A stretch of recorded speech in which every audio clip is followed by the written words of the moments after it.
Leena Moin Aziz Hmm. is a first and only female in Asia who is cricket commentator as well as sports journalist and radio broadcaster based in Pakistan. That's fascinating. I'm Yeah, really, it was. I'm so, When I started out, I was the only one. Now we have a few, so. what inspired you to become a journalist and a sports journalist, particularly? Well, it's a long story. When I was little, I was growing up in a household full of young men who were my cousins who were older than me, and my father. So all of them loved cricket, and all of my female cousins at that time. We lived in a joint family system in my grandmother's house back in Peshawar, and it's a big house, like pretty big, like on 8 canals, as we say here in Pakistan. So it's a huge house with trees and big lawns, and I had all my aunt's sons growing up, all older than me, and my female cousins were all abroad at that time. So these men and my father all loved cricket, and I was the little one growing up with them, and it was nice of them to sort of always carry me with them when they were playing cricket. That's how I started playing cricket. And then I grew up and we shifted away from Peshawar. We moved to Islamabad, which is the capital of Pakistan. And here there was a different tradition, because in Peshawar people used to play cricket in their own gardens, lawns. Here the gardens were small, so people used to play, young kids used to play cricket on the streets. So I started to play cricket on the streets of Islamabad with young guys, or sometimes older than me also. And there was one time I was watching a cricket match. I think it was a World Cup in at some friend's house, and I didn't know that they had a newspaper. They owned a newspaper. So their father was lying down in the room next door, and we were all shouting and commenting on the match, and I was giving my technical input like I still do. And he heard that, and he called his son. He says, "Who's this young lady?" So he said, "Oh, she's so and so's daughter." So I was about 15 then, 15, 16. And she said, "Well, tell her to come and see me at the newspaper office tomorrow." So I went, and I met him and everything. I met the sports editor, the editor of the paper also. And from there, I started to write. And I wasn't writing straight away. I wasn't writing like 10 columns a week, month or something. But once in a while, I would write for them. And a little while later came the 1996 World Cup. And by that time, I was writing at least twice a week for them. So that is how journalism started. But it was all the love of the game, which sort of, took me step by step into cricket and journalism. And then the first thing I did was to write for the newspapers. And then I think I've written for almost every newspaper in Pakistan, every English newspaper. That's fascinating. But you also write in Urdu, of course, no?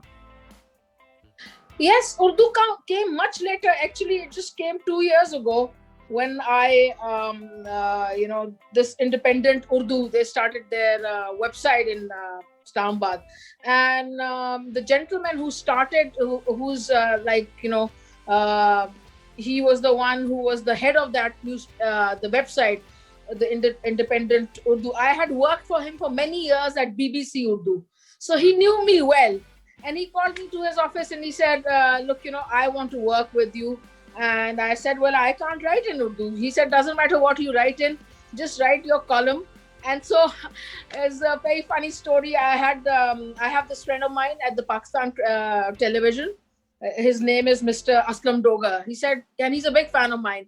So he said, "Leena, you just write in Urdu, I'll translate it for you." So I used to write in English. He used to translate it back in Urdu, then send it back to me. So then in Urdu, I used to make the changes and then send it back to Mr. Dogar, who used to make it all, the spelling mistakes and everything sorted out. And then I used to send it to the independent Urdu office. But the thing was that the head of that website, Mr. Haroon, he was heading the BBC earlier. He just said, "I want your views, and I don't care what language you write in, get it translated, whatever, and we'll print it." Being a woman in sports is obviously enormously challenging for anyone, anywhere in the world, be it Switzerland or Germany or France or America. But being a female journalist in sports in Asia and in a traditional Muslim country like Pakistan, you have overcome some serious hurdles. Do you want to talk a little bit about what is the most memorable and how they've helped you become so much better at what you do? Well, you're absolutely right. It hasn't been an easy journey. So many times in my life, it's taken its toll on me. There was a time when I wanted to give it up because, people weren't being fair to me. There was a gentleman who said, look, I'm ready to work with you. If we go to Dubai and you work on cricket, you commentate, and we take a room with a connecting door. And and the point is, I'm a very straightforward person. He was someone I respected. He was a senior, and he was in a position of authority. So what happened is that when I said no, my career was sort of, I had to suffer a lot. For years, I couldn't get much work. And since he was one of the bosses there, and I didn't respond very kindly to his overtures and his proposition, I didn't respond to that very nicely. So for years, I couldn't get work. And then my mother suggested to me that if you're not getting work at the television, try the radio. So I said, okay, well, but in that main time, I'd open up a small cafe to sort of, forget about cricket for a little while, or forget about the things that happened to me, the bad things. So, I opted for the radio, and I thought, okay, I'll go for the radio. I sent them my recording. I just sat in front of the TV, muted the TV, and did my commentary and sent them the tape. And they really liked it. And but then one of them said that your voice is not great for radio because you breathe a lot. Because in radio, you can't breathe.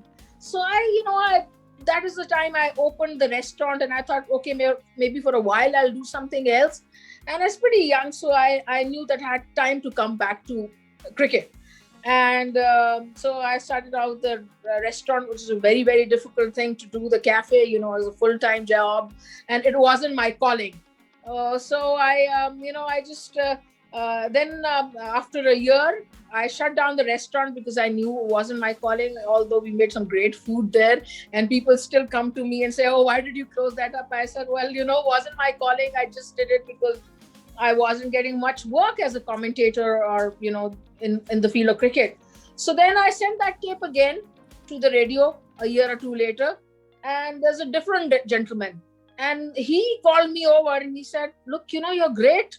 And I said, he said, "Why didn't you send this to us before?" I said, "I did." And this gentleman said that, I breathe too much. So I said, "Oh, what's his name?" I said, "This is his name." He said, "No." So he was the head of the radio. The director general, the DG as we call them, and he called that gentleman and he said, "I'll post him to Kashmir." he doesn't know anything. So he said, "Well, you told Leena that she breathes too much." So yeah, sir, at that time, now she's really improved. So he said, just told him to shut up basically, and said whenever the next match comes up, they need to give me a chance. So then the radio gave me a chance, which was back in 2005 or 6, I think. And from then, I never looked back. I did a lot of commentary for them.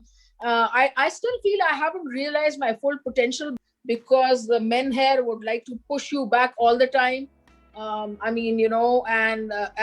I spoke about the overtures. If you wouldn't respond to them, you would also suffer. But along all these things, the villains, you also meet a few heroes who help you out. So, you meet some good men and some men who are not so good or would not ready to accept you as a woman commentator or something. But at the radio, mostly I've been, I met people who are good, who encouraged me, supported me. And also some of the men or even the ladies at the Pakistan television were very good. But then there is this I'm writing a book, and in that book, I talk about the villains in my life. And there's one particular villain that who's taken me back so many times that it's every time I feel like I'm like this spring who, they push me down and I get up. They push me down and I get up. So the thing is, it's not an easy journey. So this particular gentleman told me that, I like you very much. You're the best. You have so much knowledge about cricket, and there's no woman who's like you. But I just don't like to work with you because I don't like you that way. And I complained about him to so many government authorities, ministers. I wrote letters to the information ministers, all the governments. But he's so powerful because he comes from the echelons of power. So no one can really harm. Governments have changed, but he's still there. But in spite of that, I've managed to work at other places, radio, BBC, TRT, so many other places. If God wants you to do well and you work hard and it's your passion, you always do well. Yeah, exactly. But this problem, this is something that women all over the world face in different industries.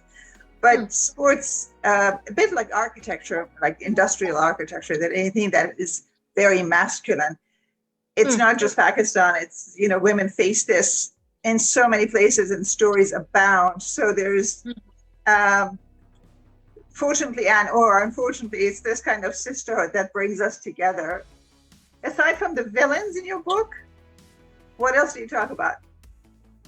Well, everything, my private life, my love affairs in my life, my ex-husband, my son, my family, my mother, my parents. My parents have been a great force in my life. They've always encouraged me in my bad times also. They've been always there for me. Besides that, I also talk about my intricate relationship with my parents. My son has been a fantastic pillar of strength for me. He's now at university in England. So he's also someone who helps me a lot. And when I'm down, because I'm very emotional and he's very calm, collected character, he sort of gives me logic and tells me, do this, mom, try this. You're so good. You're a rock star. So he kind of, works on my ego and lifts my ego. And from there, I rise up again. But I professionally also, I talk about a lot of professional moments. I talk about the 1978 series in particular in my book, which is when, as a little girl, I was telling you about, in my grandmother's house. I call it my personal Alice in the Wonderland. In that house with my cousins and my father being a cricket fanatic, I sort of grew professionally as from a little girl. I started to get to know that this is going to be my calling. And that's the sort of person I am. If I know that this thing is going to be my calling, and if I want this thing, if this is the man I want, something, I will work towards it. And these are the things I'm talking about in my book. I'm talking about a lot about my friends, what kind of influence they have on me, and particularly how my mother and how mothers and daughters have a love-hate relationship. I talk a lot about that, and my father, how he made me love cricket, and aunts and uncles. So it's a book where I deal a lot with everything. It deals a lot with Pakistani politics, because I talk about when I was growing up, what kind of political system we had, how the mindsets have changed, So it deals with a lot of stuff. It's just not about cricket and my journey as a cricket commentator, but a lot of my personal, even love affairs, it's quite interesting that when I've been pretty open about it, because I feel if you're writing an autobiography, the first thing you got to be doing is that you've got to be telling the truth. And if you don't tell the truth, if you're going to be scared, then it's not going to be any good. But I've been writing it from a long time, almost 10 years. And now, with the help of 2 editors, I'm towards the end. Maybe hopefully by next year, I should be finishing it. You talk about your love affairs, which is, I don't think you're supposed to, right? You're not supposed to talk about that. I'm not here in Pakistan, but I've been raised pretty differently, Huma, because I'd like to I mean, I'd like to give my mother a lot of credit for this. She raised me not in a Pakistani way at all. I mean, I could wear whatever I wanted to. I could play with the boys. I could go out. I could party. I never drank, but that's not because someone told me not to drink. I don't drink myself. That's my own choice. I could meet boys. Boys could always come over when I was growing up in my teens. I had more men as friends than women. But later on, I realized that women are better friends actually. That's later on in my 20s. And now I realized that the way women share with each other, we can't share that with men. But when I was growing up, because I used to party a lot and I was typically, you can say, maybe a flirt. So I used to like male company a lot, and then we could talk about sports, which I couldn't talk to my female friends. So my mother had a big part in this, how I grew up. And my father's also very, very emancipated. He's a very emancipated man. But my mother's influence also sort of preyed on him to raise me like this. So I was raised completely differently. And that is why I feel it's because of my parents, the way they raised me, that I can sit down here and tell you the truth about my romances also. I'm able to write about it. And I actually enjoy writing about them because most of them are really interesting. I mean, I feel that the woman's always got to have one man in her life, at least one. So just to keep it interesting, although I'm the sort of person who, for instance, I don't want to be meeting a man every day. I want to be meeting my girlfriends every day. I would never get enough of my girlfriends. But with a man, I mean, once, twice a month is fine with me. That's fine. But the real force in my life are my girlfriends and my mother and my son. I mean, we're great friends, me and my son. And, so the reason I can actually, once again, I can write about these things so openly is because I grew up in a different household with a very strong mother and a father who couldn't do anything against her wishes. So, and maybe he didn't want to because, like I said, he's a very emancipated man himself.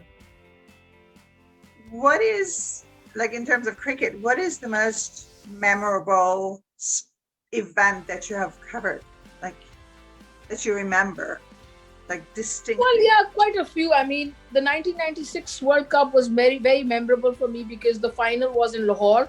And I was asked by my newspaper, I was very young then, and I asked by them to go and cover it. So I took a friend of mine with me, and I was pretty naughty. So I just, it was a final and there was no way we could get a ticket for her.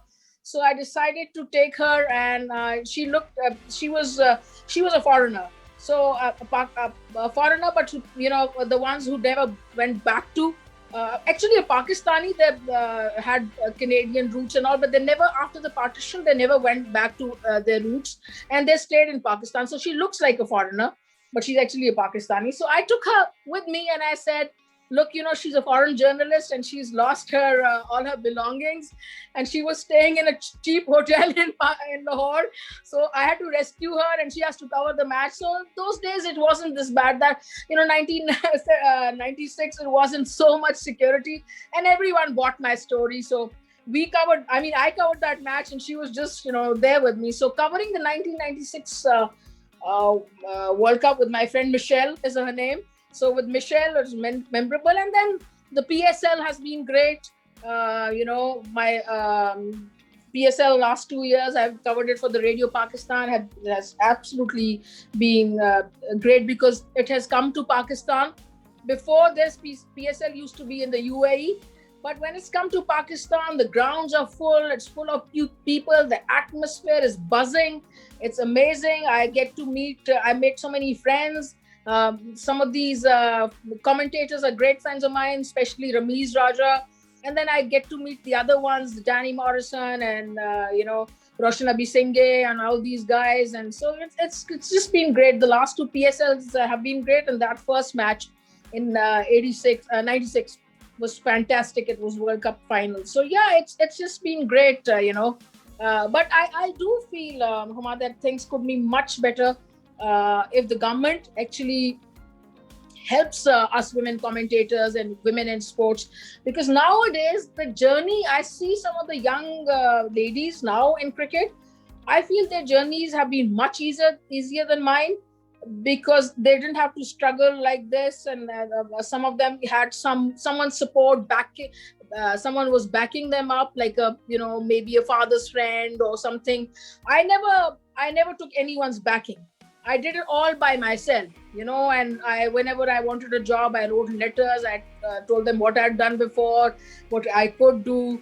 I would take up a meeting with someone and impress him with my knowledge, and then get a job. So it was, sometimes I would get it and sometimes I wouldn't. But girls nowadays, I mean, that most of them, I feel, especially the anchors, not so much the commentators, they just look beautiful and that's half the job done. But they haven't not wasted, I would say, but they haven't spent their days and nights for 30 years just watching cricket, learning, watching test matches, watching boring test matches like the one I watched today, Pakistan versus Zimbabwe, the completely boring one-sided match, but I was watching it out all day. So the government, I feel, has to support all the women commentators, anchors, and for someone like me who's always, I've been dealt unfairly always. So I think they've got to give us some. I've gotten some private awards, but can you beat it? You're taking my interview and my country still hasn't given me any award. I've gotten many private awards, but the country hasn't, because not everyone is going to be like me, a resilient spring. No, I'm like a chihuahua. I'm writing this book, fierce and ready to fight, and always bigger than my size, and ready to, take on people bigger than my size. What is your, this one dream project that you want to do? You want to have your own TV show? What is that one thing that you think is possible for you to acquire, to complete, to manifest? What is that one thing? Well, I've already had I used to have my TV show here in Pakistan on the